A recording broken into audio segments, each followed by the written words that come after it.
Hello and welcome to another episode from the Real Talk and Revenue podcast. We have myself, Francesca, the accountant, and we have Jordan, the therapist, and we bring real powerful conversations around building revenue, building confidence, how the mindset works, all different discussions around to help others in business and in their personal life. So listen in, tune in, let us know what you think, ask questions along the way and we'll be sure to answer them. Enjoy. Episode 87, are you a negative person? Well, I've been a negative person before, a pessimist. Oh, I love that word. Yeah, I've really been a pessimist. Are you a pessimist? And I'm very much not anymore. And Absolute you can teach 360. yourself. You can. You've got to catch yourself. The key is self-development. Like, forever. If you don't know whether you're a negative person, you are. Oh, ask your friends, and if they're like... No, you can't ask friends. Don't ask friends. Can't ask what friend could you ask? You know, because we've built something that's really... Right, you can't ask your friends. The fact that... And even if you ask them, they're never going to give you... I don't know. This is a self-discovery and you might need to ask non-biased people. I think as well you can only really know after the fact. Because as I said in the last episode, I was really negative, pessimistic, quite a jealous person, very insecure all through my teens and what about early your last 20s. relationship that was in for 7 years? If you look back now, do you cringe at how you was? Because I do, yeah. I'm not saying I was the whole problem, but I was definitely part of it. And I think I've said this before, it's a combination of people and clashing and amplification of your issues, for sure. And yeah, I do look back and I think, God, maybe if I was a bit better at this or that, things would have been better or easier or worked out differently. And not in a regretful way, but in a reflective. Yeah. Who was I then and who am I now? But I just think I couldn't have been any different at that time because I don't know, it is it's a journey until you know. I'm going to say something that might For me, it was becoming a therapist, I think, Yeah. starting that journey. And then I just became obsessed with self-development, I love it. Yeah. So this is going to be uncomfortable to say, maybe a little bit, but so are you a negative person? So to develop myself, with self-development, I blamed myself for all relationship breakups. Yeah. Even if they cheated. Seriously. I know You've said this before. Yeah, it's so powerful. Yeah. You blame yourself. Every argument you have, always look inward. Yes, but it's a really important caveat to this because I know your point of you get my self-reflecting is never a negative thing. So I think actually what you're talking about is probably better contextualized as taking responsibility for yourself, your actions. Yeah. Like you've said before, what have I tolerated? What about me or my past has meant I've ended up in this situation? How can I avoid getting into it in future? That's really beautifully. Thank you. Because I think it's to take responsibility all of the time.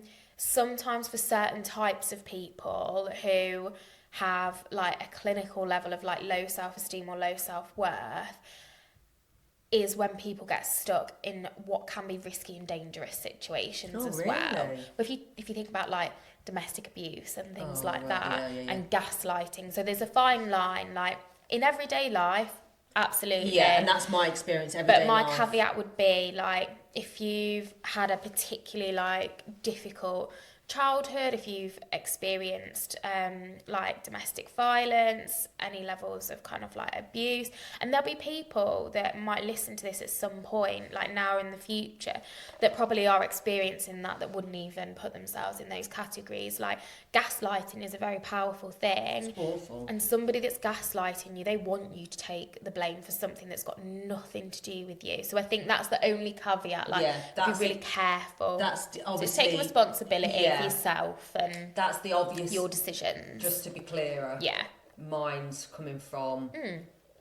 toxic relationships and probably a little bit of not very good situations. 100%. But I 100% get what you're saying, and at the same time, I hope those people that are in those awful situations take some, end up doing some good things from it and Yeah. learning from it. And it's really difficult. Yeah, but it's knowing you've got choice, taking responsibility for yourself, and if you've got like a young family, and knowing that like you've got choice, you can make decisions and you can decide Get the help you need. what you do next, and you can reflect on situations so that you think like, how did I end up there? Like, what happened? I can see you've got very much a therapy brain compared to, and I get why. I have to, I know because I know field, the other side of things. Because I wouldn't have heard those stories. That's not in my vocabulary. Yeah, of course. And I get it. So we are coming from very different perspectives. Yeah, of course.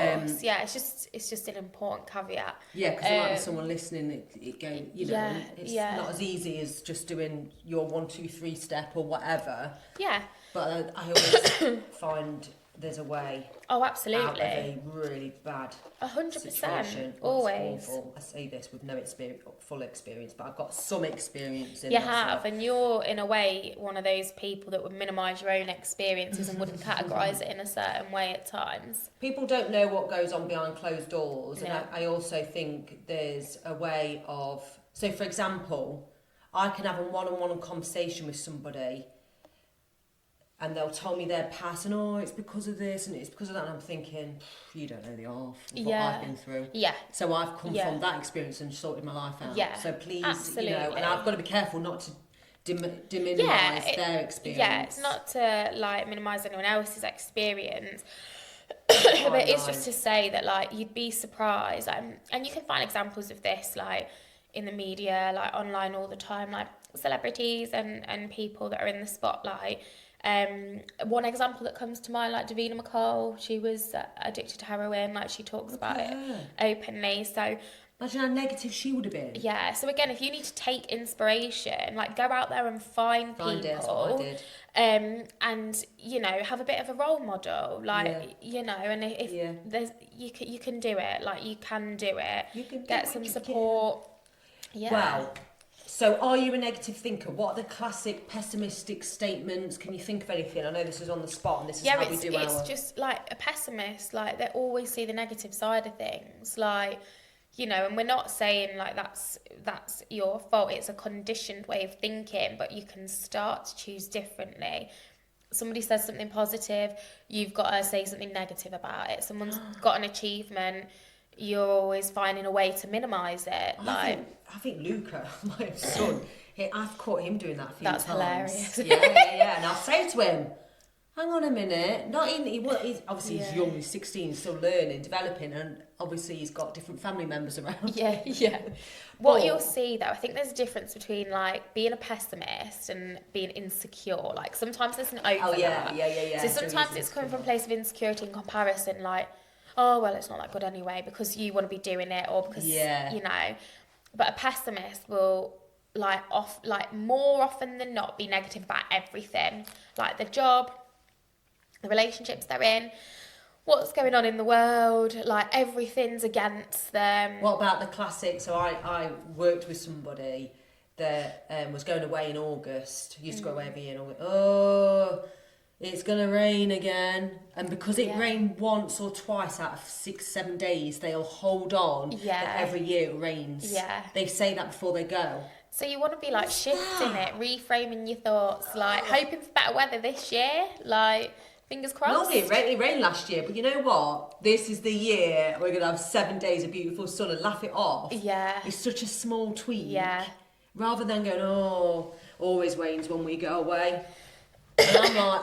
Also, like people that have got a lot to be grateful for, and we're all guilty of this at times, but like you'll see again, like negative people, like always can't appreciate what they've got. Yeah, like nothing. That's me. Well, no, I do work on that. No, I'm only joking. No, you do appreciate things and you reflect on things, but you are always on to the next thing. Yeah. But yeah, like for example, they might have paid to go on holiday in August. Yeah. But all they're doing is moaning about how expensive it was. Cost a fortune, this bloody holiday.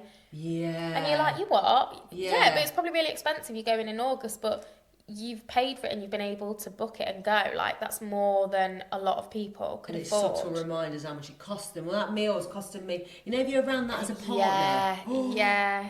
And that comment, that statement. The bill comes, bloody, oh my God. Oh no, I can't cope with that. Whereas actually, it's just like, that was really expensive, but like, what a lovely meal. Like, we don't do it very often. Or whatever, maybe you do it every bloody week. Like, so grateful that we're able to come out to a place like this and we can spend that on a meal. Like, yes. Brilliant. What about people that answer for others? Oh no, they won't be able to do it. Why not? Well, they don't like that. No, they won't want to come. They won't want to come to that. Yeah. Like, just invite them anyway. Like, they might want to. Like, yeah. Oh no, I'll have to do something different because I know they don't drink. So why would they want? It's like give people and again, it might not be so much negative thinking, but there's that underlying assumptions, and it's like what other things we can come up with that negative. I know then. So if you're a business owner, and I know there's some I think there's a bookkeeping business that listens in, and it's like progressing to the next level, so employing, and it's like, what if they're not good enough? What if they can't do it? What if someone leaves? Yeah. Those what if scenarios. Yeah, that's not always a hallmark of a negative person, because obviously that's an anxiety trait. Yeah. But it is just acknowledging, like, you're prone to catastrophizing or worrying about what could go wrong. Yeah. But I think a negative person might sit with that and just accept that as reality more often, whereas people who are a bit more neutral or like positive thinking, you just lean into it. Yeah. I think a what if scenario is quite powerful, but you can't leave it there. You can't go, what if they don't work out? What if they can't do this? What if we lose a client? You have to reframe that. So it's the start of negative patterns, because I do it. Yeah. But I think it's good in a way, because then you've got to have that outward saying to yourself, well, what if that's that reassurance in last week's episode, is reassure yourself that, well, what if we get more clients? What if we're better at the service because we've taken on? Because I was just thinking then, as you're talking, like, having been a negative person and an insecure person on a smaller scale, like, I never would have, like, if I get invited somewhere, like, I would be more likely to say no every single time, because I'd think, like, well, what if no one likes me? I don't know where I'm going. Classics. What if I get left on my own?